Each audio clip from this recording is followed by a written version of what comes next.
Welcome to மியால்ஸ் kitchen. Like, share, subscribe, comment. இன்றைக்கி நம்ம திண்டுக்கல் ஸ்டைல் சீரக சம்பா பிரியாணி எப்படி செய்யறதுன்னு பார்த்துடலாம்.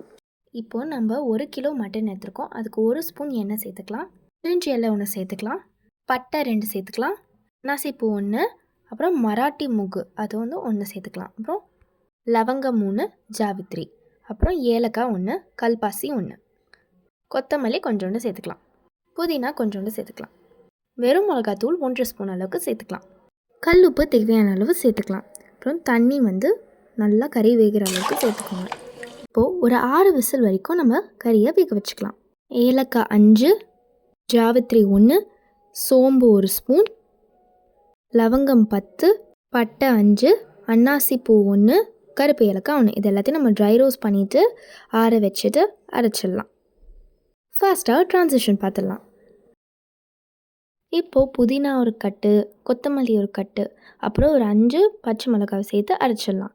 இப்போது நம்ம ஒரு பாத்திரத்தில் 200 ml எண்ணெய் ஊற்றிட்டு கல்பாசி 1, பட்டை 2, அப்புறம் பிரிஞ்சி இலை 1, அதுக்கப்புறம் 4 வெங்காயம் நம்ம சேர்த்துக்கலாம், அப்புறம் கொஞ்சோண்டு புதினாவும் சேர்த்துக்கலாம், அதோட 4 ஸ்பூன் இஞ்சி பூண்டு பேஸ்ட் சேர்த்துக்கலாம். இப்போ நம்ம அரைச்சி வச்ச அந்த மசாலாவை சேர்த்துக்கலாம், 4 தக்காளியை சேர்த்துக்கலாம். தக்காளி நல்லா வதங்கிட்டோன்னே நம்ம அரைச்சி வச்ச அந்த பேஸ்ட்டை சேர்த்துக்கலாம். நம்ம பிரியாணி நல்லா அரோமேட்டிக்காக இருக்கிறனால 1 ஸ்பூன் நம்ம நெய் சேர்த்துக்கலாம்.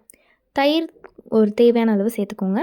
நம்ம சூப்பராக வேக வச்ச மட்டனை சேர்த்துக்கலாம். மட்டன் வேக வச்ச தண்ணி 4 டம்ளர் அளவுக்கு சேர்த்துக்கலாம். 5 டம்ளர் தண்ணி சேர்த்துக்கோங்க. ஸோ டோட்டலாக 9 டம்ளர் நம்ம தண்ணி சேர்த்துருக்கோம். இந்த ஸ்டேஜில் கல் உப்பு சேர்த்துக்கோங்க. இப்போ நம்ம நல்லா தண்ணி கொதி வரணும். அப்படியே இந்த மாதிரி பாருங்கள், எண்ணெய் பிரிஞ்சு வரும். இந்த ஸ்டேஜில் நம்ம சீரக சம்பா 1 கிலோ அளவுக்கு நம்ம சேர்த்துருக்கோம். இப்போது நல்லா ஒரு மிக்ஸ் கொடுத்துட்டு நம்ம கொஞ்ச நேரம் மூடி வச்சிடலாம். அதோட கொஞ்சோண்டு லைம் ஸ்குவீஸ் பண்ணிக்கலாம். லைஸை வேக வச்சுக்கலாம், தட்டு போட்டு மூடிட்டு. இப்போ இந்த ஸ்டேஜில் நம்ம நெய் சேர்த்துக்கலாம். இப்போது நம்ம தம் போட போகிறோம். அவள் தான் கைஸ், ரொம்ப சூப்பரான டேஸ்டியான நம்மளோட திண்டுக்கல் மட்டன் சீரக சம்பா பிரியாணி ரெடி. ரொம்பவே ஒரு டேஸ்டியான ரெசிபி. ட்ரை பண்ணி பார்த்துட்டு கமெண்ட்டில் சொல்லுங்கள். தேங்க்யூ.